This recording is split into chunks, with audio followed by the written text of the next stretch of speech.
I'm delighted to ask next up Sarah Inge Parker, a Trinity lawyer. She's been nominated by the Lawyers Association. She's interested in energy and in changing people's behaviour. And again, with my Dean of Chapel's hat on, and as my development, I'm interested in changing behaviour. So I'm looking forward very much to what you have to say, Sarah. Thank you.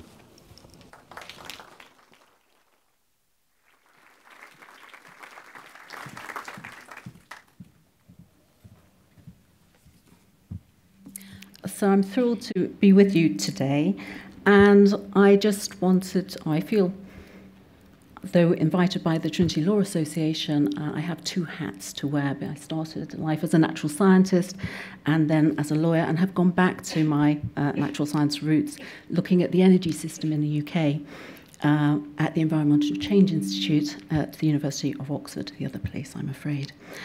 So I just want to tell you a little about that and give you some food for thought, really, this morning, very briefly. Policymakers talk about the energy trilemma. We have the urgent need to think about carbon emission mitigation. And in fact, the only bit of law I'm going to talk about this morning is the Climate Change Act of 2008, which commits the UK to reducing carbon emissions by at least 80% by 2050 from 1990 levels, which was a hugely ambitious target. We could talk about actually what would happen if we don't reach those targets. But it is something which is pressing in the mind of policymakers. Added to that, we have concerns about security of supply. We are now a net importer of gas and oil. And with the decommissioning of so much nuclear power capacity and decommissioning of old coal power generation, and transition towards increasingly intermittent renewables, there's a real concern about its security of supply.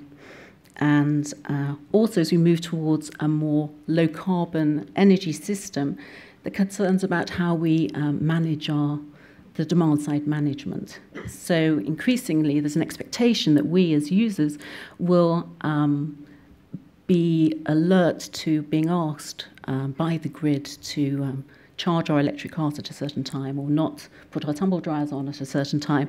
And there's great evidence to show that actually we're not very good at responding to the normal traditional instruments that policymakers have used in the past. So as well as that, we have a huge amount of grid infrastructure that will have to be put in place with smart meters. And again, this is going to be a huge cost burden. Add to that the trilemma, the final bit of the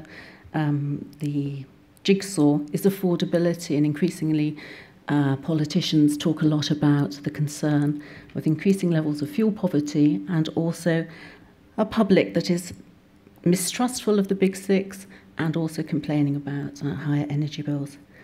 So my question to you today is, what has it got to do with us? And the reality is 30% of our carbon emissions come from what we do in our homes every day, using the energy services we expect to warm our homes, to heat our hot water, to use that plethora of appliances that we love to use. So we are notorious in that Ofgem complains that the market can't work very efficiently because we're very sticky. We don't switch suppliers. We're not interested in the Green Deal. We go on. Energy is invisible to all intents and purposes. We just expect that if we flick a light switch, we get the services we want, or to power our iPhones or our televisions, our tumble dryers, whatever we use, and so many appliances that we use in our homes every day. So with this a sort of not engaged society and being notoriously sticky, there's been increasing interest by policymakers in what community energy initiatives can do to engage people more in the energy system, make them think about how they use their energy at home, where it comes from, how it's produced. And so as we draw to the end of a fortnight, the Community Energy Fortnight, which has been a hugely successful initiative run by the Community Energy Coalition, I just wanted to share a few ideas about lots of really exciting initiatives that you could get involved with in your part of the country, and what researchers are doing at Oxford, the University of East Anglia, Exeter, Reading and Southampton, to study these sort of grassroots innovations, these new ways of thinking about decentralised energy, about how we can bring power back to the people and engage more fully in the system.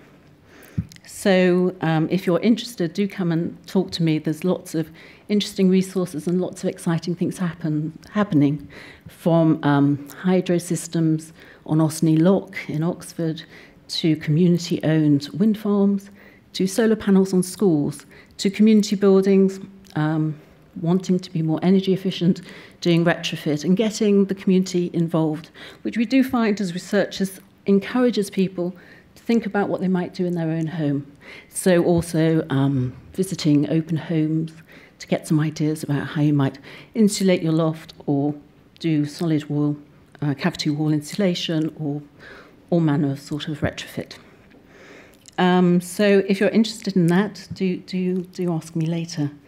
Researchers have been interested in this area for quite some years now, and it's notoriously difficult to evaluate impact and monitor how these community groups are working in their communities, whether they're communities by place, because they're in a village together or in a city together, or whether it's by interest through the transition town movement and the like.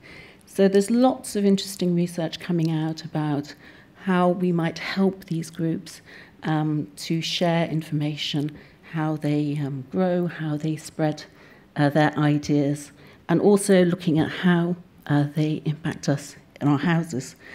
The other thing policymakers are very interested in are looking at the barriers to that sort of decentralised energy system.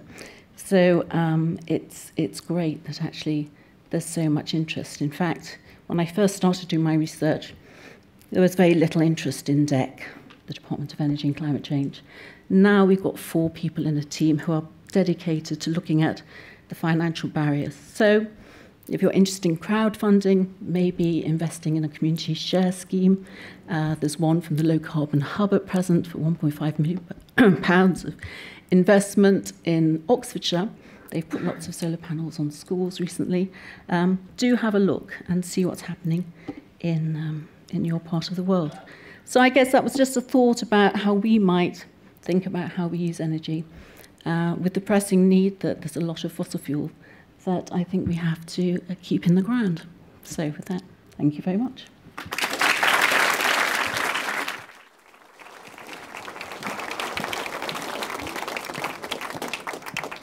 Sarah, thank you very much. You might be interested, Sarah, and I hope the rest of you are interested, that in the renovation of New Court over there, New Court, of course, had what we think of as old tech energy reduction systems. The showers were so unreliable and so far away that no one ever took one. But the new building, we believe, is going to have state-of-the-art solutions to energy problems. And I hope we're going to have an article in Fountain or some such later in the year or next year about that. So, Sarah, thank you very much for that.